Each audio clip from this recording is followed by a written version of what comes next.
L'ultimatum de l'ONU imposant un délai de 14 jours à Ibrahim Traoré a secoué le monde. Un petit pays, le Burkina Faso, se voyait contraint de se soumettre à une pression internationale intense. Mais Ibrahim Traoré a répondu non par la capitulation, mais par un acte de résistance clair. Il a choisi de défendre la souveraineté de son peuple, marquant ainsi un tournant dans l'histoire politique de la région. Que vaut la stabilité mondiale lorsqu'elle repose sur la perte de la dignité nationale? À travers ce défi, Traoré pose une question cruciale. L'Afrique est-elle enfin prête à prendre son destin en main? Ibrahim Traoré ne s'est pas seulement opposé à un ultimatum international, il a fait une promesse. Il a juré que le Burkina Faso ne se soumettrait pas aux pressions extérieures, affirmant que la dignité et la souveraineté du pays étaient non négociables. Ce défi dépasse les frontières de la diplomatie traditionnelle. Il s'agit d'un combat pour l'honneur national, une revendication de pouvoir sur son propre destin. Si le Burkina Faso cède, il risquerait de perdre bien plus que sa souveraineté. Il perdrait son âme. Mais si Traoré persiste dans sa position, il pourrait inspirer toute une région à rejeter les diktats des puissances mondiales. Ce n'est pas seulement une question politique, c'est un moment historique qui pourrait redéfinir les relations de l'Afrique avec le reste du monde. Le poids de cette décision pour Traoré et son peuple est immense. Il faut choisir entre une stabilité imposée et une liberté conquise au prix de sacrifices. Lorsque l'ONU a imposé un ultimatum de 14 jours à Ibrahim Traoré, la situation semblait simple pour beaucoup, une pression diplomatique qui n'aurait qu'à être acceptée. Cependant, ce qui semblait être une simple procédure s'est rapidement transformé en un test de la résilience nationale du Burkina Faso.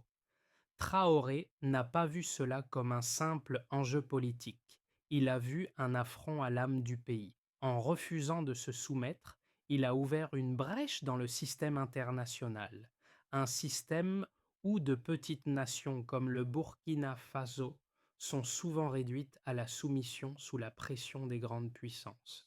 Ce moment a permis au monde de découvrir un aspect peu connu de la diplomatie mondiale, une résistance qui ne repose pas sur la force militaire ou les sanctions économiques, mais sur la ferme volonté de préserver l'autonomie nationale. Le message de Traoré était clair, la souveraineté n'a pas de prix. Mais ce n'était pas une simple question de refus de l'ultimatum, c'était la manifestation d'une vision plus large. Le Burkina Faso n'était plus une simple pièce dans le jeu géopolitique. Il était désormais un acteur prêt à se battre pour sa dignité. Le défi de Traoré n'était pas seulement une réponse à une demande internationale, mais un symbole de la lutte plus large de l'Afrique pour se libérer des chaînes de la dépendance historique. Cependant, la vraie question demeure. Est-ce que cette résistance est viable à long terme ou est-ce simplement un acte symbolique qui finira par se dissiper sous les pressions croissantes? Ibrahim Traoré n'est pas simplement un chef d'État. Il est devenu le symbole de la résistance africaine. Depuis qu'il a pris le pouvoir, il a rapidement montré qu'il ne se plierait pas aux attentes des puissances mondiales. Cette décision de résister à l'ultimatum de l'ONU a eu des répercussions immédiates. Les rues de Ouagadougou ont été le théâtre de manifestations populaires qui ne soutenaient pas seulement un homme, mais une idée, la souveraineté nationale. Les citoyens d'horizons divers se sont unis pour défendre leur droit à l'autodétermination, montrant ainsi qu'il y avait une volonté collective de résister à la pression externe. Ce n'était pas un mouvement politique traditionnel, mais une réaction profonde contre l'injustice perçue dans les relations internationales. Le refus de Traoré a ravivé un sentiment de fierté nationale qui avait été étouffé par des années de dépendance économique et diplomatique. Le soutien populaire a été immédiat, mais la question de savoir si ce soutien serait durable à long terme reste en suspens. Au-delà de l'impact immédiat, il fallait maintenant voir si cette dynamique pouvait se transformer en un mouvement durable. Traoré savait que cette résistance ne serait pas sans coût, mais il a estimé que le prix à payer en termes de dignité et de souveraineté en valait la peine. Le monde observait, partagé entre admiration et inquiétude, se demandant si ce modèle de résistance pourrait réellement fonctionner dans le contexte mondial actuel. Le défi d'Ibrahim Traoré a commencé par un ultimatum qui semblait impossible à ignorer. L'ONU avait donné au Burkina Faso 14 jours pour se conformer à ces directives, une échéance qui semblait marquer un tournant majeur dans l'histoire politique du pays. Cependant, Traoré, fidèle à ses principes de souveraineté et de dignité nationale, a refusé de céder. Ce refus a déclenché une série d'événements qui allaient secouer non seulement le Burkina Faso, mais aussi l'ensemble de la communauté internationale. L'impact a été immédiat et tangible. Des manifestations ont éclaté dans les rues de Ouagadougou, soutenant massivement la position de Traoré. Le peuple burkinabé, fatigué des ingérences extérieures et de la dépendance économique, a vu dans ce refus un symbole de leur droit à l'autodétermination. À l'échelle régionale, des pays voisins comme le Mali et le Niger ont exprimé leur soutien à la politique de Traoré, accentuant ainsi l'effet de solidarité au sein du Sahel. Mais les pressions internationales n'ont pas tardé à s'intensifier.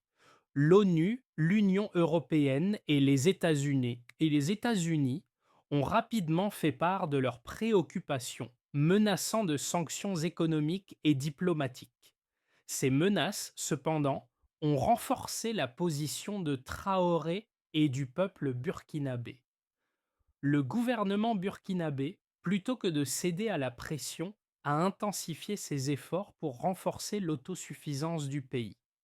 Un programme d'autosuffisance alimentaire a été lancé avec un focus sur la culture locale, réduisant ainsi la dépendance aux importations.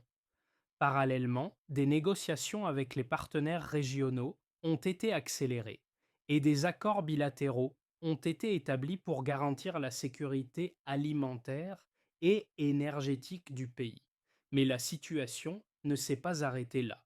Le soutien populaire a continué à croître et les manifestations se sont intensifiées, non seulement en faveur de Traoré, mais aussi en soutien à l'idée que le Burkina Faso pouvait survivre en dehors des sphères d'influence occidentales. La résistance populaire s'est transformée en une véritable révolte nationale contre l'influence des puissances étrangères. Cette dynamique a permis au Burkina Faso de renforcer ses liens avec des partenaires non occidentaux, comme la Russie et la Chine, qui ont vu dans cette résistance un signe de la montée en puissance de l'Afrique sur la scène mondiale. Mais malgré l'élan de solidarité, la réalité économique du pays restait fragile. La guerre économique menée par les sanctions a affecté plusieurs secteurs, mais les initiatives locales ont permis de limiter l'impact. Les travailleurs, les commerçants et les agriculteurs ont fait preuve de résilience, transformant les difficultés économiques en une opportunité de redéfinir les relations économiques au sein de la région. En revanche, les défis étaient nombreux. La politique de résistance face aux pressions extérieures, bien que symboliquement puissante, devait maintenant faire face à des réalités économiques bien plus complexes. Le Burkina Faso, bien qu'il ait montré une grande détermination, n'était pas à l'abri des répercussions. La gestion de cette crise économique devenait cruciale pour la stabilité à long terme. Les choix de Traoré et du gouvernement burkinabé seraient mis à l'épreuve. S'ils réussissaient à maintenir la solidarité interne tout en diversifiant leurs alliances économiques, le pays pourrait effectivement redéfinir son rôle sur la scène internationale. Cependant, tout dépendait de la capacité du Burkina Faso à maintenir cette dynamique tout en résistant aux sanctions extérieures. Le refus de l'ultimatum imposé par l'ONU par Ibrahim Traoré a eu des conséquences économiques tangibles, tant à court qu'à long terme. Dès les premiers mois après le rejet de l'ultimatum, plusieurs indicateurs ont révélé la résilience du Burkina Faso face à la pression extérieure. Le premier et le plus frappant a été la croissance économique, un chiffre qui a étonné les analystes économiques. Avant le défi lancé à l'ONU, la croissance du pays se maintenait autour de 2% par an, principalement tirée par l'agriculture et l'exploitation minière. Cependant, après l'instauration de politiques d'autosuffisance, le Burkina Faso a enregistré une hausse de sa croissance à 4,1% en moins d'un an. Ce chiffre, bien qu'en deçà des objectifs à long terme, a démontré que la résilience économique du pays n'était pas uniquement tributaire des aides étrangères. Un autre indicateur important a été l'évolution de l'autosuffisance alimentaire du pays. Avant la crise, près de 40% des céréales consommées au Burkina Faso étaient importées. Cependant, après l'activation de son programme de terre du peuple, qui a permis de remettre en culture 12 000 hectares, le pays a réduit cette dépendance de manière significative. En 10 mois, le taux de dépendance alimentaire est passé de 40% à 25%, un progrès notable. Cette initiative a également permis de renforcer l'économie locale, notamment en générant de l'emploi dans les communautés rurales, avec une majorité des terres cultivées gérées par des coopératives de femmes et de jeunes. Dans le secteur de l'énergie, l'impact a été tout aussi visible.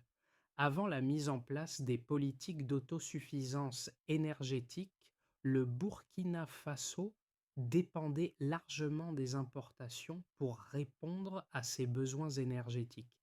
Seulement 18% de l'électricité consommée était produite localement. Cependant, grâce à une série de réformes et d'investissements dans l'infrastructure énergétique, cette part est passée à 31% en moins de 10 mois. Bien que cet indicateur soit encore modeste, il témoigne de la volonté du pays de réduire sa dépendance à l'égard des puissances étrangères pour ses besoins vitaux. Un autre point clé est la gestion des ressources naturelles, en particulier l'exploitation minière. Avant l'instauration de nouvelles règles de gestion des mines, la majorité des profits issus de l'exploitation de l'or étaient captés par des entreprises étrangères. Aujourd'hui, une partie de ces profits est nationalisée, avec le gouvernement burkinabé récupérant 30% des recettes générées par l'exploitation minière. Ce revenu a permis de financer des projets locaux et communautaires, créant un cercle vertueux de réinvestissement au sein du pays. Ces résultats tangibles ont renforcé la position de Traoré et du gouvernement burkinabé, prouvant qu'il est possible d'aller au-delà de la dépendance vis-à-vis des puissances occidentales et de se reposer sur les ressources internes pour assurer la stabilité économique. Bien que ces résultats soient encore partiels et fragiles, ils ont envoyé un message fort à la communauté internationale. Le Burkina Faso n'est pas seulement capable de résister aux pressions extérieures, il est également capable de se redresser grâce à ses propres ressources. La position d'Ibrahim Traoré face aux pressions extérieures n'a pas été exempte de critiques et des voix se sont élevées contre sa stratégie. L'une des principales critiques émises à l'encontre de sa politique de résistance est qu'elle pourrait entraîner une isolation économique et politique pour le Burkina Faso. En refusant de se soumettre aux exigences de l'ONU et en adoptant des politiques d'autosuffisance, certains observateurs affirment que le pays s'expose à une grave crise économique, en particulier dans les secteurs dépendants des importations, tels que l'énergie et les biens essentiels.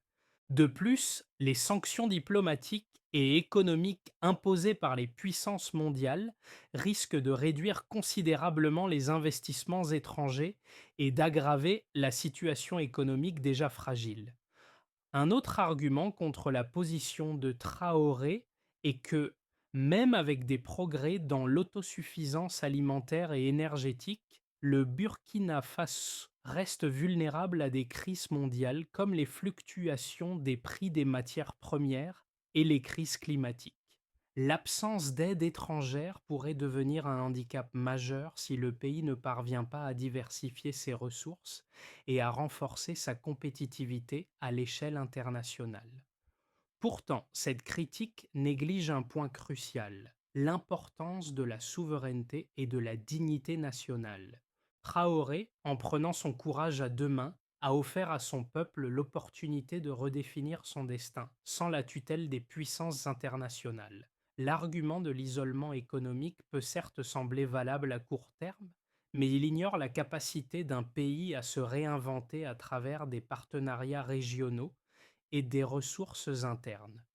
Par exemple, les relations renforcées avec le Mali et le Niger, deux voisins du Burkina Faso, ont permis de compenser partiellement la perte de soutien extérieur.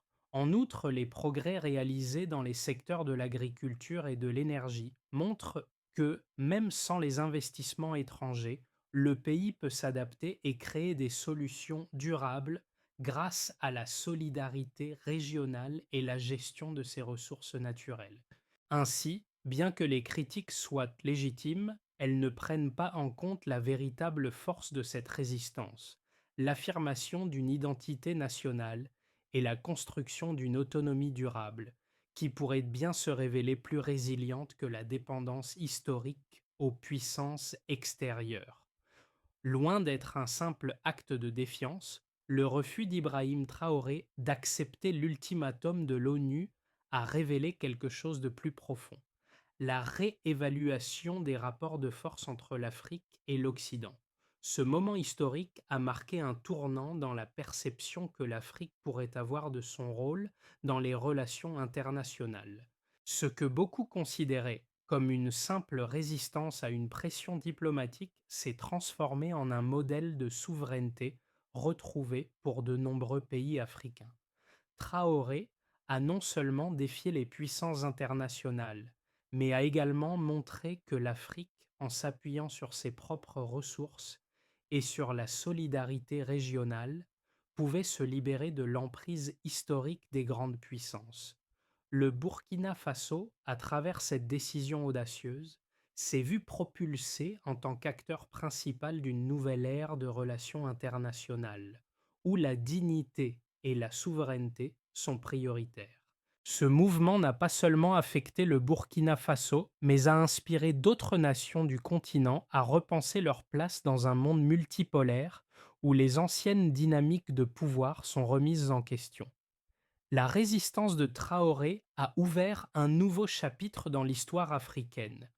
Les conséquences de la résistance d'Ibrahim Traoré ont été multiples, affectant non seulement le Burkina Faso, mais aussi l'ensemble de la région et, dans une certaine mesure, l'ensemble du continent africain. À l'échelle nationale, la première conséquence a été une montée en puissance de la fierté nationale. Le peuple burkinabé, longtemps soumis à la pression des puissances internationales, a trouvé une nouvelle voie dans la résistance de leur président. Les manifestations qui ont eu lieu dans les rues de Ouagadougou n'étant pas simplement un soutien à un homme, mais à un principe, celui de la souveraineté nationale. Ce mouvement de solidarité a permis de renforcer la cohésion sociale au sein du pays. Le gouvernement burkinabé a également mis en œuvre plusieurs initiatives pour réduire la dépendance économique vis-à-vis de l'extérieur, ce qui a eu un impact immédiat sur l'économie locale. Le programme d'autosuffisance alimentaire a permis de remettre en culture des terres agricoles, réduisant ainsi la dépendance aux importations alimentaires. De plus, des mesures ont été prises pour renforcer l'indépendance énergétique du pays. En moins d'un an, la part de l'électricité produite localement est passée de 18% à 31%, un progrès significatif qui symbolise la volonté du pays de se libérer de la tutelle des puissances étrangères. À l'échelle régionale, cette résistance a eu un effet domino. Les pays voisins, comme le Mali et le Niger, ont apporté leur soutien à la position du Burkina Faso. Ce soutien n'a pas été uniquement diplomatique, mais aussi pratique. Des accords bilatéraux ont été signés, en particulier dans les secteurs de l'agriculture et de l'énergie, permettant de créer une coopération régionale plus forte et plus solidaire. Ce n'était pas seulement une réaction politique, mais une transformation profonde des relations au sein du Sahel. L'isolement diplomatique du Burkina Faso, qui semblait être une conséquence inévitable du refus de se soumettre à l'ONU, s'est avéré être une fausse hypothèse. Au contraire, ce défi a permis de renforcer la position du pays sur la scène internationale, notamment en attirant de nouveaux alliés non occidentaux. La Russie et la Chine ont vu dans cette résistance un signe de la montée en puissance de l'Afrique et ont renforcé leurs échanges avec le Burkina Faso. En conséquence, le pays a pu diversifier ses partenariats économiques tout en poursuivant ses politiques d'autosuffisance. Cependant, malgré ces succès apparents, les défis économiques demeurent. Le Burkina Faso reste vulnérable aux sanctions économiques et à l'isolement diplomatique, même s'il a réussi à attirer de nouveaux partenaires régionaux. La véritable question réside dans la capacité du pays à maintenir cette dynamique et à la transformer en un modèle de développement durable. Les années à venir seront cruciales pour déterminer si le Burkina Faso peut réellement se maintenir sur cette trajectoire de résistance tout en garantissant la stabilité économique et politique à long terme. À l'horizon de 6 à 12 mois, plusieurs scénarios se dessinent pour le Burkina Faso sous la direction d'Ibrahim Traoré. Ces perspectives dépendront largement de la capacité du pays à maintenir sa trajectoire actuelle de résistance tout en consolidant ses bases économiques et ses alliances régionales. Dans un premier scénario, le scénario de base, le Burkina Faso parvient à stabiliser son économie et à poursuivre ses projets d'autosuffisance. Les politiques agricoles et énergétiques continueront de produire des résultats positifs et le pays pourrait voir une croissance économique modeste tirée par l'agriculture et l'exploitation des ressources naturelles. Cependant, le pays restera vulnérable aux sanctions internationales et aux tensions diplomatiques. Dans ce cas, la coopération régionale, notamment avec le Mali et le Niger, jouerait un rôle clé pour atténuer l'isolement diplomatique et compenser la perte de soutien occidental. L'autosuffisance énergétique et alimentaire, bien que significative, ne suffira pas à éliminer complètement la dépendance aux marchés internationaux. Le Burkina Faso devra donc continuer à diversifier ses partenariats économiques tout en renforçant ses relations avec des acteurs non occidentaux. Dans un second scénario, plus optimiste, la résistance d'Ibrahim Traoré pourrait inspirer d'autres pays africains et le Burkina Faso deviendrait un symbole de souveraineté et de résilience pour le continent. En renforçant ses liens avec des pays comme la Russie, la Chine et des partenaires régionaux, le pays pourrait créer une nouvelle dynamique économique, réduisant encore sa dépendance vis-à-vis de l'Occident. Le développement de l'agriculture et de l'énergie pourrait devenir un modèle pour d'autres nations africaines cherchant à se libérer de la tutelle des anciennes puissances coloniales. Ce scénario optimiste, bien que plausible, reste incertain, car il dépend de la capacité du Burkina Faso à maintenir cette dynamique face aux défis internes et externes. Enfin, dans un troisième scénario plus pessimiste, le Burkina Faso pourrait être confronté à une crise économique plus grave si les sanctions internationales se durcissent. Les tensions internes, alimentées par des difficultés économiques croissantes, pourraient y conduire à une récession prolongée avec des conséquences sociales et politiques importantes. L'isolement diplomatique pourrait exacerber la situation et la résistance, bien que symboliquement puissante, pourrait ne pas suffire à maintenir la stabilité à long terme. Dans ce scénario, le pays risquerait de se retrouver dans une position où la résistance à l'ordre international se transforme en un isolement complet, avec des répercussions négatives sur sa stabilité intérieure. Cependant, même dans ce cas, il est probable que le Burkina Faso conservera une certaine autonomie et continuera à jouer un rôle important au sein de la région en dépit des difficultés économiques. La résistance d'Ibrahim Traoré ne concerne pas seulement la politique étrangère ou la diplomatie. Elle touche au cœur même de ce que signifie être un peuple souverain, libre de ses choix et de son destin. Ce combat pour la dignité nationale et la souveraineté du Burkina Faso résonne bien au-delà des frontières du pays. Il interroge le reste du continent africain. Qu'est-ce que cela signifie pour l'Afrique de prendre son destin en main, indépendamment des pressions extérieures? Dans un monde globalisé où les nations africaines sont souvent reléguées au rôle de simples récepteurs de décisions imposées par les puissances mondiales, le geste de Traoré ouvre la voie à une nouvelle vision de l'autodétermination. Si un pays aussi petit que le Burkina Faso peut défier les diktats internationaux, qu'est-ce qui empêche d'autres pays africains de suivre cette voie? Le défi de Traoré n'est pas seulement une résistance contre un ultimatum de l'ONU, c'est un message puissant. L'Afrique n'est plus simplement un spectateur dans l'arène mondiale, mais un acteur capable de redéfinir les règles du jeu. Ce message ne se limite pas à la politique. Il inspire également les jeunes générations à rêver plus grand et à se battre pour un avenir où leur voix compte réellement. C'est là le véritable impact de la décision de Traoré. Elle donne à chaque citoyen burkinabé et à chaque Africain la conviction que le changement est possible, que la souveraineté et la dignité ne sont pas des concepts abstraits, mais des valeurs fondamentales qu'il est possible de défendre même face aux plus grandes puissances du monde. Le chemin que doit suivre le Burkina Faso pour consolider sa résistance et assurer un avenir stable est parsemé de défis mais aussi d'opportunités. La première étape cruciale consiste à renforcer l'autosuffisance alimentaire et énergétique du pays.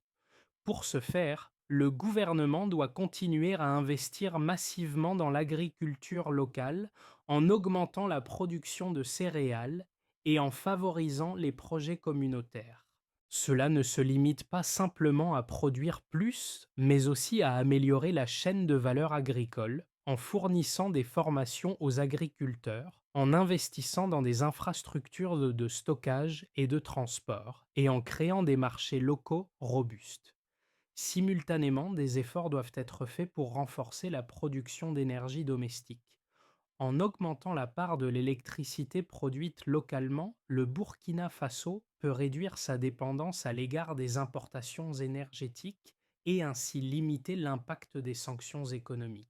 La deuxième étape passe par le renforcement des alliances régionales. En collaborant davantage avec les pays voisins, comme le Mali et le Niger, le Burkina Faso peut bâtir un front commun face aux défis diplomatiques et économiques. Des accords bilatéraux dans des secteurs stratégiques comme l'agriculture, l'énergie et les infrastructures doivent être signés pour solidifier cette coopération. Enfin, la diversification des partenariats internationaux, notamment avec des puissances non occidentales comme la Russie et la Chine, est indispensable. Le Burkina Faso doit se positionner comme un acteur clé dans un monde multipolaire, capable de tirer parti de nouvelles alliances pour accéder à des financements et à des technologies adaptées à ses besoins. Pour réussir ce chemin, il est essentiel que le gouvernement reste cohérent dans sa vision tout en maintenant la mobilisation populaire autour de ses projets. La souveraineté et la dignité sont des valeurs qui doivent dû se traduire concrètement dans la vie quotidienne des Burkinabés par des actions concrètes et des solutions durables. Ibrahim Traoré n'est plus simplement un dirigeant du Burkina Faso, il est devenu un symbole vivant de la résistance africaine face aux pressions internationales. Ce qui a commencé comme un simple acte de défi face à l'ultimatum de l'ONU s'est transformé en un mouvement porteur de fierté et d'espoir pour l'Afrique.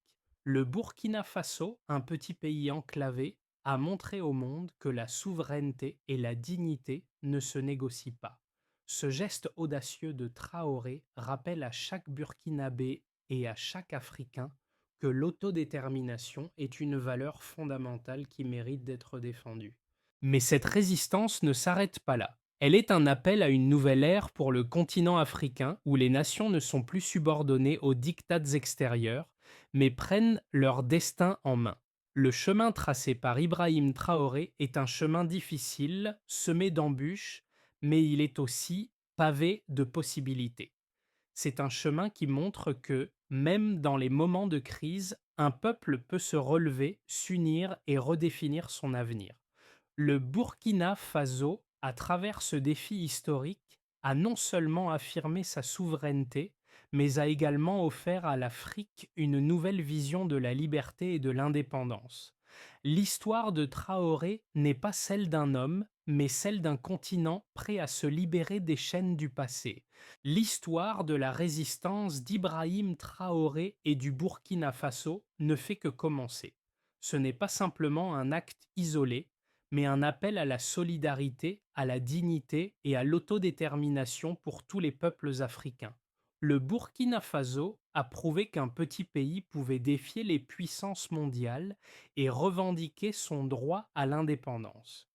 Mais ce combat ne s'arrête pas ici. Il est maintenant temps pour nous tous, en tant que communauté mondiale, de réfléchir à ce que cela signifie réellement pour l'Afrique et pour le monde entier, que des nations comme le Burkina Faso prennent leur destin en main.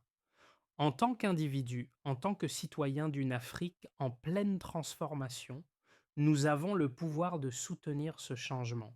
En soutenant les initiatives locales, en promouvant des alliances régionales solides et en encourageant l'autosuffisance, nous pouvons contribuer à bâtir un avenir où la souveraineté n'est pas un luxe, mais un droit fondamental pour tous.